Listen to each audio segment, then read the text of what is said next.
আসসালামু আলাইকুম ওয়া রাহমাতুল্লাহি ওয়া বারাকাতুহু। বন্ধুরা, যারা আমার এই ভিডিওটি দেখছেন সকলকে আমার অন্তর থেকে আন্তরিক শুভেচ্ছা এবং অভিনন্দন জানাচ্ছি। বন্ধুরা, আজকের বিষয় প্যাসেজ ন্যারেশন এবং ভোট কোশ্চেন সলিউশনের মাধ্যমে আমরা প্যাসেজ ন্যারেশনের রুলসগুলো আয়ত্ত করব। আর বন্ধুরা, এটাই কিন্তু সহজ পদ্ধতি। তার মানে প্র্যাকটিস ফার্স্ট, নেক্সট রুলস। বন্ধুরা, যারা এই ভিডিওতে নতুন তারা প্যাসেজ ন্যারেশনের পূর্ববর্তী আমার যে লেসন রয়েছে, লেসন 1, 2, সেটা আপনারা দয়া করে দেখে নেবেন। তাতে করে আপনাদের পিছনের যে রুলসগুলো আছে সেগুলো আয়ত্ত হয়ে যাবে। আজকে আমরা বোর্ড কোশ্চেন থেকে প্র্যাকটিস অ্যান্ড রুলস আমরা আয়ত্ত করব। এভাবে আপনাদেরকে বলেছিলাম পূর্ববর্তী লেসনে যে এভাবে আমি 4টা ভিডিও দেব। 4টা ভিডিওতে তো আপনাদের প্যাসেজ ন্যারেশনের কমপ্লিট রুলসগুলো আয়ত্ত হয়ে যাবে ইনশাল্লাহ। তাহলে বন্ধুরা, আজকের ভিডিওটি যথেষ্ট গুরুত্বপূর্ণ সকলের জন্য। যারা প্যাসেজ ন্যারেশন প্র্যাকটিস করবেন তাদের সবার জন্য এটা গুরুত্বপূর্ণ একটা লেসন। আমরা বোর্ড কোশ্চেন আমরা আজকে প্র্যাকটিস করব। প্র্যাকটিসের মাধ্যমে আমরা প্যাসেজ ন্যারেশনের রুলসগুলো ক্লিয়ারলি আমরা জেনে নেব। তাহলে আসুন বন্ধুরা, অতি সহজ কৌশলে বাংলায় passage narration. Okay, let's start. Practice and rules. বন্ধুরা, প্যাসেজটি পাওয়ার সাথে সাথে আমরা প্যাসেজটি ভালো করে পড়ে নেব। এটা আমাদের করতে হবে। দ্বিতীয়ত, প্যাসেজটি পড়ে সেখান থেকে বক্তা এবং শ্রোতা আমরা শনাক্ত করে নেব, অর্থাৎ স্পিকার এবং পার্সন স্পোকেন টু সেটা আমরা শনাক্ত করে নেব। আসুন তাহলে আমরা সেই কাজগুলো করে নিই। প্রশ্নপত্রে যেভাবে প্রশ্নটা এসে থাকে একটু দেখে নিই বন্ধুরা। Rewrite the following passage changing the form of speech, এটাও থাকতে পারে, অথবা change the narrative style by using indirect speech, এটাও থাকতে পারে। দেখে নেই প্যাসেজটি। ওকে বন্ধুরা, দেখুন প্যাসেজটি। The old man said, can you give me some food? I have been starving for 3 days. The maid said, why do you beg? Can't you work? No, I'm unable to work, the old man replied. বন্ধুরা, আমি reading out করলাম ইংরেজিতে। এখন আমি আপনাদের সামনে বাংলায় এটাকে অনুবাদ করব। দ্য ওল্ড ম্যান সেড, বৃদ্ধ লোকটি বললেন, can you give me some food? I have been starving for 3 days. আপনি কি আমাকে কিছু খাবার দিতে পারেন? আমি 3 দিন যাবৎ অনাহারী। দ্য মেড সেড, দাসী বলল, why do you beg? Can't you work? তুমি কেন ভিক্ষা করছো?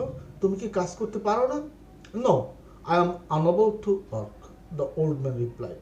বৃদ্ধ লোকটি বললেন, না, আমি কাজ করতে পারি না, আমি কাজ করতে অসমর্থ। ওকে বন্ধুরা, তাহলে কিন্তু আমরা ইংরেজি অনুবাদ করলাম, মানে ইংরেজিটা রিডিং আউট করলাম এবং ইংরেজির বাংলা অনুবাদ করলাম। তো এক্ষেত্রে আমরা বুঝতে পারলাম যে দ্য ওল্ড ম্যান এবং দ্য মেড, অর্থাৎ বৃদ্ধ লোকটি এবং দাসীর সাথে কথোপকথন হচ্ছিল, দুইজন ব্যক্তি এখানে। তাহলে দ্য ওল্ড ম্যানকে আমরা স্পিকার ধরতে পারি, পার্সন স্পোকেন টু আমরা দ্য মেড অর্থাৎ দাসীকে ধরতে পারি। ওকে বন্ধুরা, এবারে কৌশল 1।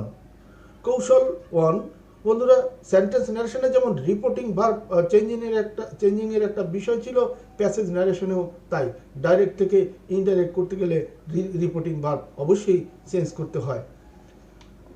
তো বন্ধুরা, একটু দেখে নিই, একই বক্তার যদি একাধিক উক্তি প্যাসেজের মধ্যে থাকে সেক্ষেত্রে এই স্পিচগুলো বা উক্তিগুলো কোন সেন্টেন্সে আছে সেটা আমরা শনাক্ত করে নেব এবং সেই অনুযায়ী রিপোর্টিং ভার্ব আমরা চেঞ্জ করব। এখানে বন্ধুরা একটু দেখুন, এটা আগের নিয়মেও, অর্থাৎ আগের প্যাসেজ যখন আমি প্র্যাকটিস করিয়েছি তখন কিন্তু এই রুলসগুলো দিয়েছি।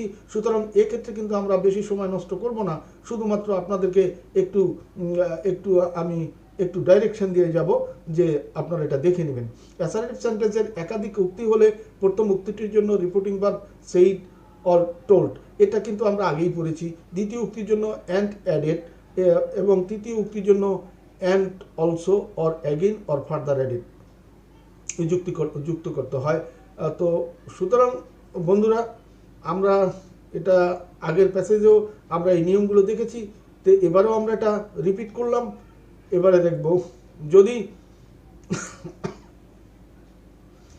যদি সেন্টেন্সটি ইন্টারগেটিভ সেন্টেন্সের যদি একাধিক উক্তি থাকে, সেক্ষেত্রে প্রথম উক্তির জন্য রিপিটিং ভার্ব আস্কড এবং দ্বিতীয় উক্তির জন্য অ্যান্ড অলসো আস্কড এবং তৃতীয় উক্তির জন্য and again or further asked আমরা ব্যবহার করব।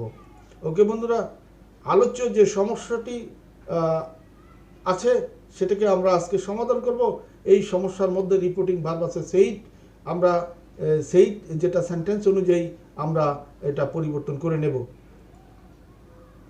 কৌশল 2, এক্ষেত্রে ডাইরেক্ট থেকে ইনডাইরেক্ট করতে আমরা সেন্টেন্স ন্যারেশনে কমা এবং ইনভার্টেড কমা উঠিয়ে আমরা কানেক্টর যুক্ত করেছিলাম। ঠিক এক্ষেত্রেও কমা এবং ইনভার্টেড কমা উঠিয়ে দ্যাট সেন্টেন্স অনুযায়ী দ্যাট অথবা ইফ অথবা ডব্লিউএইচ অর্স অথবা টু আমরা কানেক্টর হিসেবে ব্যবহার করব। অতএব বন্ধুরা, এরপরে দেখুন কৌশল 3, পার্সন চেঞ্জ। সেন্টেন্স ন্যারেশনে পার্সন চেঞ্জটা যেমন একটা গুরুত্বপূর্ণ বিষয়, প্যাসেজ ন্যারেশনও পার্সন চেঞ্জ করতে হয়। পার্সন শনাক্ত করে আমরা পার্সন পরিবর্তন করে নেব।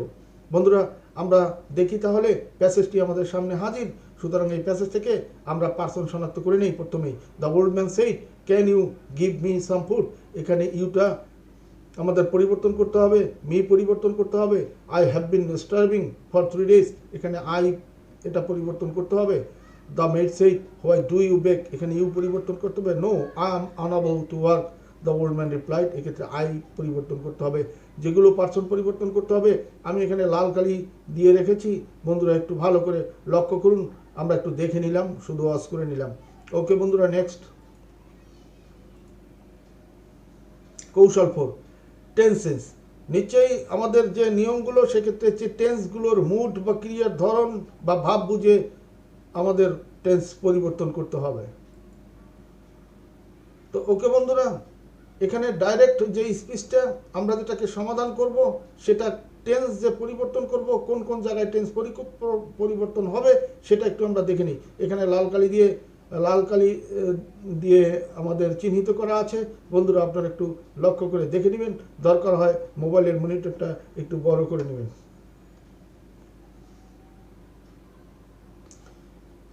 একটু জুম করে নেবেন বন্ধুরা, তাহলে আপনাদের দেখতে খুব ক্লিয়ার হবে। দ্য ওল্ড ম্যান সেইড, এখানে সেইডটা পরিবর্তন করতে হবে, এখানে তারপরে ক্যান পরিবর্তন করতে হবে, তারপরে এখানে হ্যাভ পরিবর্তন করতে হবে, সেইড পরিবর্তন করতে হবে, ডু পরিবর্তন করতে হবে, বেক, তারপরে ক্যান। মূলত আমরা ভার্বের দিকে লক্ষ্য রাখবো, ভার্বগুলো আমাদের চেঞ্জ হবে। অর্থাৎ টেন্স চেঞ্জের ক্ষেত্রে আমাদের ভার্বগুলো প্যাসেজের মধ্যে কোন কোন ভার্ব আছে ভার্বগুলোর দিকে আমরা লক্ষ্য করব, তাহলে কিন্তু আমরা টেন্স পরিবর্তন করতে আমাদের সুবিধা হবে। আমরা দেখে নিলাম কোন কোন ভার্বগুলো চেঞ্জ হবে, জাস্ট একটু রিভিউ করে নিলাম আর কি, প্রিভিয়াসলি একটু দেখে নিলাম।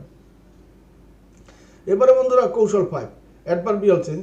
যদি সমস্যার মধ্যে অ্যাডভার্ব থাকে তাহলে আমরা সেখানে অ্যাডভার্বিয়াল চেঞ্জ আমরা করে নেব।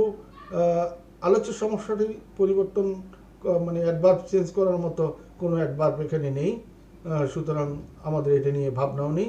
1 থেকে 4 পর্যন্ত কৌশল আমাদের হয়ে গেছে। এক্ষেত্রে বন্ধুরা আমরা একটা প্রয়োজনীয় এখানে যে জিনিসটা হবে, এই যে এখানে ইয়েস এবং নো রয়েছে, নো।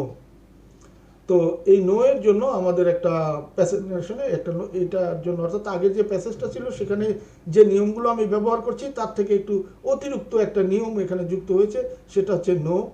তো দেখে নিই কি এটা প্রয়োজনীয় নিয়ম। রিপোর্টেড স্পিচে ইয়েস থাকলে ইনডাইরেক্ট স্পিচে রিপ্লাইড ইন দ্য অ্যাফার্মেটিভ হয়, আর নো থাকলে রিপ্লাইড ইন দ্য নেগেটিভ হয়। যেহেতু এখানে নো আছে, সুতরাং এই ক্ষেত্রে আমরা রিপ্লাইড ইন দ্য নেগেটিভ ব্যবহার করব। আসলে সর্বক্ষেত্রেই কিন্তু প্যাসেজ ন্যারেশনে নিজের বুদ্ধি খাটিয়ে কাজ করতে হবে, সমাধান করতে হবে, এবং সেন্টেন্স ন্যারেশনের যে রুলসগুলো আমি দিয়েছি এই রুলসগুলো আমাদেরকে মনে রাখতে হবে। এবারে দেখি পরীক্ষার প্রশ্নপত্রে কিভাবে প্রশ্নটা আসবে। Rewrite the following passage changing the form of speech or change the narrative style by using indirect speeches. তো বন্ধুরা, এই দুইভাবেই আসতে পারে প্রশ্নপত্রে। এই হচ্ছে প্রশ্নপত্রটা, এইভাবে আসবে। The old man said can you give me some food, I have been starving for 3 days, the maid said why do you beg, can't you work, No, I am unable to work, the old man replied. তো ওকে বন্ধুরা, আমরা প্রশ্নটা পেয়ে গেলাম, এখন আমরা এটাকে সমাধান করব। Let's start to solve. Okay বন্ধুরা, এটা আমরা যে পড়লাম, এখানে আমি এই প্যাসেজটাকে আমি দুইটা ভাগে ভাগ করেছি। প্রথম অংশ হচ্ছে the old man said, can you give me some food, I have been starving for 3 days। অর্থাৎ দ্য ওল্ড ম্যান সেইড অর্থাৎ বৃদ্ধ লোকটির যে উক্তিগুলো, সেটা একটা অংশ করেছি, এবং দ্য মেইড অর্থাৎ দাসীর যে উক্তিগুলো রয়েছে সেটাকে আমি আর একটা অংশ, অর্থাৎ এই পর্যন্ত একটা অংশ করেছি, এর পরবর্তীতে আর একটা অংশ অর্থাৎ দ্বিতীয় অংশ করেছি। তো নাম্বার 1টা দেখা যাক। এটাকে আবার আমি সেন্টেন্স বাই সেন্টেন্স আমি এটাকে ভাঙিয়ে দিয়েছি আপনাদের সুবিধার জন্য, যাতে করে আপনারা সহজেই বুঝতে পারেন। তো সেন্টেন্সটা দেখুন বন্ধুরা, the old man said, can you give me some food. অর্থাৎ এটা অতি সহজেই একজনে কিন্তু এটা ডাইরেক্ট থেকে ইনডাইরেক্ট করতে পারবে। সেন্টেন্সটা এখানে এটা ইন্টারগেটিভ সেন্টেন্স, আর রিপোর্টিং ভার্ব এখানে রয়েছে, এরপরে ইন্টারগেটিভ সেন্টেন্স রয়েছে। তো ক্যান দিয়ে শুরু হয়েছে ইন্টারগেটিভ সেন্টেন্সটা। সুতরাং এখানে আমাদের রিপোর্টিং ভার্বটা, যেহেতু এটা ইন্টারগেটিভ সেন্টেন্স, চেঞ্জ হয়ে এখানে আস্কড হয়েছে, the old man asked the maid. যেহেতু ক্যান দিয়ে শুরু হয়েছে, এক্ষেত্রে কানেক্টর ইফ আমরা ব্যবহার করেছি। If can you give me some food, অর্থাৎ the old man asked the maid if she could give him some food। অর্থাৎ বৃদ্ধ লোকটি দাসীর কাছে খাবারটা চেয়েছে। তো সুতরাং দাসী তাকে কিছু খাবার দিতে পারে কিনা, তো এটা তো আমরা প্যাসেজের মাধ্যমে আমরা বুঝতে পেরেছি। সুতরাং আমি সেক্ষেত্রে আমরা লিখতে পারি the old man asked the maid, দাসীর কাছে জিজ্ঞেস করলো যে তাকে কিছু খাবার সে দিতে পারে কিনা। আর এখানে ক্যান আছে, অর্থাৎ এখানে কিন্তু মডেল অক্সিলারি দিয়ে শুরু হয়েছে ক্যান। সুতরাং সেক্ষেত্রে আমাদের ইন ইফ কানেক্টর আমরা এখানে যুক্ত করেছি ইন্টারগেটিভ সেন্টেন্সের জন্য। তো তারপরে ইউ মানে দাসী, সেক্ষেত্রে এখানে ইউ চেঞ্জ হয়ে এখানে সি হয়েছে, পার্সন চেঞ্জ হয়েছে। আর একটা কথা বন্ধুরা, এটা ছিল এটা হচ্ছে ক্যানের যে আমরা পাস্ট টেন্স করেছি কুড, এরপরে গিভ মি মানে দ্য ওল্ড ম্যান, অর্থাৎ মেয়ের স্থানে এখানে পার্সন পরিবর্তন, এখানে হি হয়েছে, পার্সন পরিবর্তিত হয়ে সাম ফুড। ওকে, তাহলে আমাদের এই সেন্টেন্সটা কিন্তু হয়ে গেল। নেক্সট সেন্টেন্স, এক্ষেত্রে I have been starving for 3 days। এই কথাটাও কিন্তু বৃদ্ধ লোকটার কথা। বন্ধুরা একটু লক্ষ্য করুন, বৃদ্ধ লোকটা কিন্তু এই একটা উক্তি করেছে, তারপরে আর একটা উক্তি করেছে, এটা কিন্তু অ্যাসার্টিভ। তো ওকে বন্ধুরা, এখানে দ্য ওল্ড ম্যান সেইড আমি একটু ভাঙিয়ে লিখি, the old man said I have been starving for 3 days, এটাও কিন্তু বৃদ্ধ লোকটার উক্তি। তো এটা যেহেতু অ্যাসার্টিভ সেন্টেন্স, এখানে যেহেতু ওল্ড ম্যান একবার আসে, কিন্তু এখানে আমরা তো আর একবার ওল্ড ম্যান লিখবো না, সেহেতু দ্য ওল্ড ম্যানের আমরা প্রোনাউন লিখেছি এখানে হি। ইনডাইরেক্ট করার সময় দ্য ওল্ড ম্যান সেইড, অর্থাৎ the old man added that he I have been starving, that means the old man, অর্থাৎ হি এটা প্রেজেন্ট পারফেক্ট টেন্স আছে, এটা আমরা পাস্ট পারফেক্ট করেছি। প্রেজেন্ট পারফেক্ট কন্টিনিউয়াস আছে, এটা আমরা পাস্ট পারফেক্ট কন্টিনিউয়াস করেছি, অর্থাৎ হ্যাভের স্থানে এখানে হ্যাড বসিয়েছি। বিন স্টার্ভিং ফর 3 days হয়ে গেল। আর এখানে কানেক্টর আমরা, যেহেতু এটা অ্যাসার্টিভ সেন্টেন্স, এখানে কানেক্টর আমরা দ্যাট ব্যবহার করেছি। আর এটা ইন্টারগেটিভ সেন্টেন্স ছিল, ক্যান দিয়ে শুরু হয়েছে, অর্থাৎ মডেল অক্সিলারি দিয়ে শুরু হয়েছে। আমরা জানি যে অক্সিলারি ভার্ব দিয়ে শুরু হলেই কিন্তু সেখানে ইন্টারগেটিভ সেন্টেন্সের ক্ষেত্রে কানেক্টর ইফ ব্যবহার করতে হয়, সেক্ষেত্রে আমরা এখানে ইফ ব্যবহার করেছি। আর এখানে কিন্তু এটা অ্যাসার্টিভ সেন্টেন্স, সেক্ষেত্রে আমরা দ্যাট ব্যবহার করেছি। ওকে বন্ধুরা, তাহলে আমরা দুইটা সেন্টেন্সে কিন্তু ডাইরেক্ট থেকে ইনডাইরেক্ট আমরা করে ফেললাম। এখন আমরা এই 1 নম্বরকে আমরা একটু সাজিয়ে নিলাম। Answer the old man asked the maid if she could give him some foods and added that he had been starving for 3 days। তাহলে আমাদের এই প্রথম অংশটা আমরা ডাইরেক্ট থেকে ইনডাইরেক্ট করে ফেললাম। নেক্সট দ্বিতীয় অংশ। ওকে বন্ধুরা, দ্বিতীয় অংশ হচ্ছে the maid said why do you beg, can't you work, no I am unable to work, the old man replied. এটাকেও আমি ভাঙিয়ে আপনাদের জন্য সুবিধার জন্য আমি করে দিয়েছি। The maid said why do you beg, এখানে দ্য মেড আস্কড, সেডের পরিবর্তে যেহেতু ইন্টারগেটিভ সেন্টেন্স আস্কড হয়েছে, কাকে জিজ্ঞেস করছে? ওল্ড ম্যানকে জিজ্ঞেস করে, দ্য ওল্ড ম্যান। এরপরে এটা কিন্তু ইন্টারগ্রেটিভ সেন্টেন্স, কিন্তু ডব্লিউএস দিয়ে, ডব্লিউএস কোশ্চেন, ডব্লিউএস ওয়ার্ডস দিয়ে শুরু হয়েছে ইন্টারগ্রেটিভ, সেক্ষেত্রে হোয়াইট আমরা ব্যবহার করছি, হোয়াই হি বেকড, অর্থাৎ এটা প্রেজেন্ট টেন্স ছিল, এটা পাস্ট টেন্স হয়েছে। The maid said can't you work, next option. অর্থাৎ দ্য মেড অর্থাৎ দাসী কিন্তু আবার প্রশ্ন করেছে, তুমি কি কাজ করতে পারো না? সেক্ষেত্রে শি অলসো আস্কড, এই যে দ্য মেড দুইবার আমরা ব্যবহার করিনি, পরবর্তীতে আমরা শি ব্যবহার করছি, প্রোনাউন শি অলসো আস্কড। আর এই যে ক্যান্ট দিয়ে শুরু হয়েছে অর্থাৎ অক্সিলারি দিয়ে শুরু হয়েছে, সেক্ষেত্রে কিন্তু আমাদের ইফ আমরা কানেক্টর ব্যবহার করছি এবং এটাকে পাস্ট টেন্স করেছি, অর্থাৎ হি কুডন্ট ওয়ার্ক, অর্থাৎ she also asked if he couldn't work.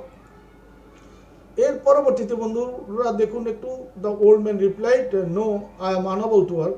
এখানে no I am unable to work, the old man replied, এটাকে আমরা কিন্তু করেছি দ্য ওল্ড ম্যান রিপ্লাইডটা এখানে আমরা নিয়ে আসছি, এটার কোনো পরিবর্তন নাই, কিন্তু এখানে নো বলেছে সেহেতু আমরা বলেছি the old man replied in the negative. The old man রিপ্লাইডে কিন্তু নতুন এক্ষেত্রে যোগ হয়েছে, the old man replied in the negative and also said, এবং আরও তিনি বললেন, কি বললেন, যে that he was unable to work, সে কাজ করতে অসমর্থ, অর্থাৎ কাজ করার তার যোগ্যতা নেই। এই যে আই অ্যাম এক্ষেত্রে কিন্তু ওয়াজ, অর্থাৎ হি ওয়াজ, আইটা হিতে পরিণত হয়েছে, পারসন এখানে চেঞ্জ হয়েছে। ওকে বন্ধুরা, the old man replied in the negative and also said that he was unable to work. Finally আমরা এই যে 2 নম্বর অংশ সেটাকে আবার একসাথে করেছি। The maid asked the old man why he begged, and she also asked if he couldn't work. The old man replied in the negative and also said that he was unable to work. ওকে বন্ধুরা, এখন আমরা কিন্তু 1 এবং 2 আমরা কিন্তু একসাথে করব। ওকে বন্ধুরা, দেখে নিন, ফাইনালি আমরা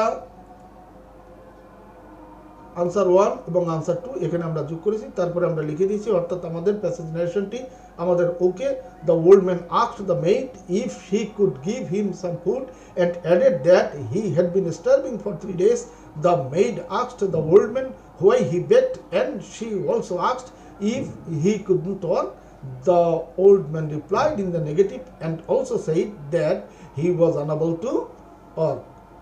ওকে বন্ধুরা, আমাদের কিন্তু এইভাবে যদি আমরা প্র্যাকটিস করি তাহলে আমাদের কোনো সমস্যা হবে না ইনশাল্লাহ।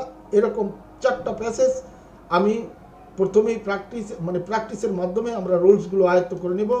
অবশ্যই আপনারা আমার পিছনের যে ভিডিওটা আছে দেখে নেবেন। Okay, thank you very much, no more today, thank you, আসসালামু আলাইকুম।